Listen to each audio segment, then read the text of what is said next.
Tickets stall. Approvals wait. New hires sit without access. Audit folders miss evidence. Vendors trade blame. Customers feel downtime first. That pressure is growing as hybrid IT gets harder to run cleanly, and 60% of businesses will rely on MSPs in 2025. As Sylvia Sevilla of IT Pros Management says, the real test is whether support creates clean handoffs, audit-ready documentation, and decisions leaders can trust before a deadline is already at risk. The challenge is that managed services problems often show up in daily work before they show up in reports. Payroll access needs a named owner. Onboarding breaks when HR, managers, and support use separate checklists.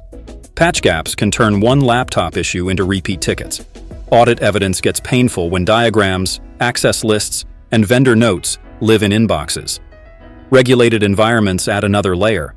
Compliance issues can appear through password resets, file sharing, email access, remote work, user permissions, and vendor access. Controls need to become daily operating discipline, not last-minute paperwork. Leadership feels the impact through surprise renewals, delayed projects, cyber insurance questions, board updates, and department complaints. That is why roadmaps, QBRs, lifecycle budgets, and executive risk reports matter. Security ownership also needs clarity.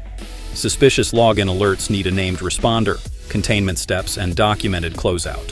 Vulnerability scans need owners, deadlines, and exception notes. Boards need risk scores, trends, and remediation timelines. Microsoft, 365, and cloud workflows need the same discipline. Permissions should match job roles. Retention rules should support required records. Licenses should be reviewed before renewal.